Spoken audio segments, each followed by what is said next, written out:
Hi friends, நம்ம இன்றைக்கி வெண்டைக்காய் புளிக்குழம்பு தான் பண்ண போகிறோம். வாங்க எப்படி பண்ணலான்னு பார்க்கலாம். அதுக்கு நம்ம ஃபஸ்ட்டு மிக்ஸி ஜார் ஒன்று எடுத்துக்கலாங்க. அதில் 3 தக்காளி போட்டுக்கலாம்.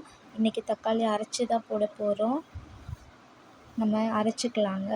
அதுக்கு முன்னாடி நம்ம ஒரு லெமன் சைஸ் புளி ஊற வச்சுக்கலாங்க. இப்போ நம்ம வெண்டைக்காய் சின்ன சின்னதாக கட் பண்ணி வச்சுருக்கோம். அதை ஃபஸ்ட்டு வதக்கிக்கலாம். நம்ம எண்ணெய் எதுவும் ஊற்றாமல் வெறும் வெண்டைக்காய் மட்டும் வதக்கினா போதும். அப்போ தான் அதில் உள்ள வளவளப்பு தன்மையெல்லாம் போகும். கொஞ்சம் நேரம் வதங்கட்டுங்க. பாருங்கள், ஃபுல்லாக வதக்கியாச்சு. நல்லா வளவளப்பு தன்மையெல்லாம் போயிடுச்சு. இப்போ நம்ம குழம்பு செய்ய ரெடி ஆயிடலாம். அதுக்கு நம்ம ஒரு பாத்திரத்தை வச்சாச்சு. பாத்திரம் சூடாயிடுச்சு.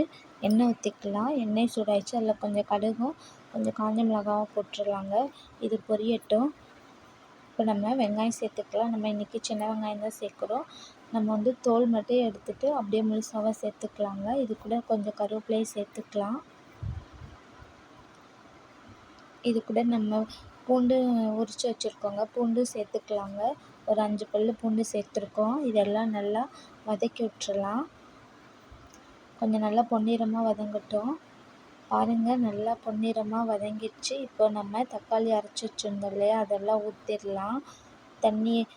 அதில் தண்ணி கொஞ்சம் கழுவிட்டு அப்படியே ஊற்றிக்கலாங்க. பாருங்கள், நல்லா கொதித்து பச்சை வாசனை போயிடுச்சு. இப்போ நம்ம மிளகாத்தூள் சேர்த்துக்கலாம். இன்றைக்கி நம்ம தனி மிளகாத்தூள் 2.5 டீஸ்பூன் சேர்க்குறோம். இது காஷ்மீர் சில்லி மிளகாத்தூள் தான். நல்லா மிக்ஸ் பண்ணிவிட்டு கொதிக்க வச்சிடலாங்க. நல்லா கொதிச்சிருச்சு. இப்போ நம்ம புளி சேர்த்துடலாங்க. புளி சேர்த்துட்டு இதையும் கொஞ்சம் நேரம் கொதிக்க வச்சிடலாம்.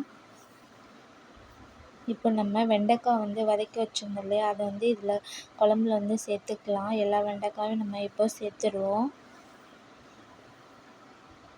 ஃபஸ்ட்டே வதக்கும் போதே கொஞ்சம் வெந்துடுச்சு. இப்போ கொஞ்சம் நேரம் கொதிக்க வச்சா வெண்டைக்காயும் நல்லா வெந்துருங்க.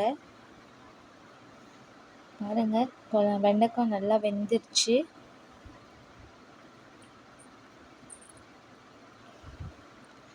இப்போ நம்ம இந்த குழம்புல ஒரு டீஸ்பூன் வெல்லம் சேர்த்துக்கலாம். அப்போ தான் டேஸ்ட்டு நல்லாயிருக்கும். புளிப்பு, காரம், ஸ்வீட்டு எல்லாம் சேரும்போது குழம்பு நல்லா டேஸ்ட்டாக இருக்கும். வெண்டைக்காய் புளிக்குழம்பு ரெடி ஆயிடுச்சுங்க. இது மாதிரி நீங்களும் பண்ணி பாருங்கள். நம்ம சேனல் எல்லோரும் சப்ஸ்கிரைப் பண்ணிடுங்க. தேங்க்யூ ஃபார் வாட்சிங்.